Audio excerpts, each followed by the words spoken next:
Iran fight कर रहा है वो शहादत के लिए फाइट कर रहा है, वो सर्वाइवल के लिए फाइट कर रहा है। इसलिए जब कोई शहादत के लिए फाइट करता है, अपनी जान देने के लिए फाइट करता है, अपनी जान हथेली पे निकालता है, तो दूसरी तरफ से अमेरिका के सोल्जर भाग रहे हैं, वो नहीं लड़ना चाहते हैं। इजराइल के सोल्जर नहीं लड़ना चाहते हैं, मगर ईरान के सोल्जर इंतजार करें। तो इंशाल्लाह मुझे उम्मीद है कि फतह ईरान की होगी। उसको लेके एक बिल लाया हुआ है और हमने अपने वक्त में किसी हद तक इस मसले को हल किया था। सरकार को चाहिए कि वो हमारा जो हमने उस वक्त लाया था SRO, उसको दोबारा स्टडी करे और डेली वेजर्स, इनकी बेचारों की हालत बहुत ख़राब है, इनकी घरेलू हालात बहुत ख़राब है, बहुत मुश्किल से गुजारा कर रहे हैं और इनकी वजह से सारे डिपार्टमेंट चल रहे हैं।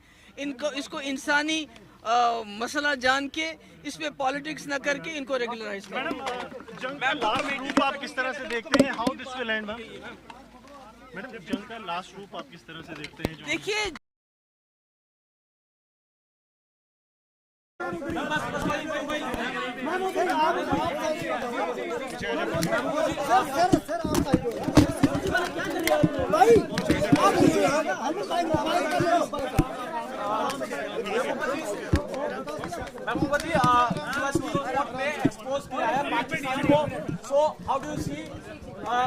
मैम यूएस की रिपोर्ट में पाकिस्तान को एक्सपोज किया गया है। मैम आप लोग पीछे हट जाइए। सबसे पहले 2018 के बाद आपकी पहली अपीयरेंस आज यहाँ पे देखी गई। नहीं, आज एक मिनट शोर जरा बंद कर लीजिए आप, और ये पीछे कर लीजिए थोड़ा सा।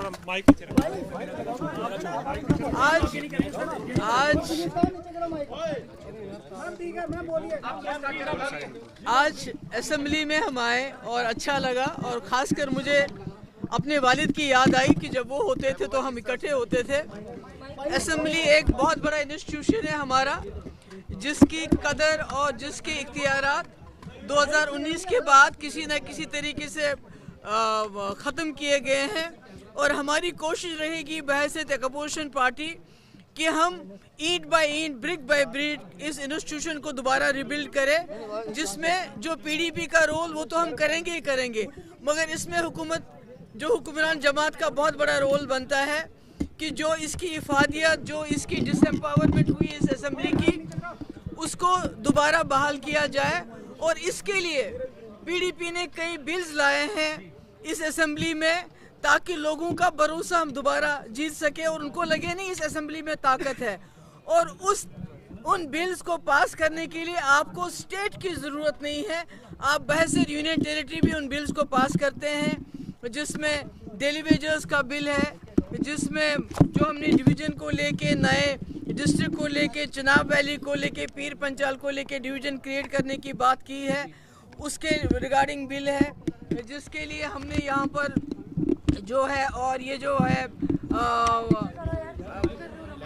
लैंड राइट्स का जो सबसे इम्पोर्टेंट बिल है, ताकि गरीबों को जो काफ़ी सालों से किसी ज़मीन के टुकड़े पे 5 मरला 10 मरला पे रह रहे हैं, उनको इख्तियारात मिले। पर इसके साथ ही सरकार की ये जिम्मेदारी है कि उन्होंने लोगों को कुछ वादे किए थे अनएम्प्लॉयमेंट को लेके कि 1 लाख लोगों को एम्प्लॉयमेंट दे के, रिजर्वेशन का रैशनलाइजेशन को लेके। तो मैं समझती हूँ अगर सरकार और अपोजिशन मिल के काम करे तो ज़रूर इस इंस्टीट्यूशन का जो डिसएम्पावरमेंट हो गई है, इस इंस्टीट्यूशन को दोबारा उसी ग्लोरी पे लाने में हम कामयाब हो जाएंगे।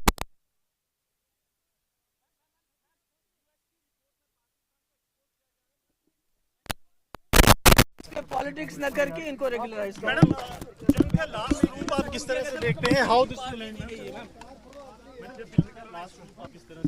देखिए, जो ईरान फाइट कर रहा है वो शहादत के लिए फाइट कर रहा है, वो सर्वाइवल के लिए फाइट कर रहा है।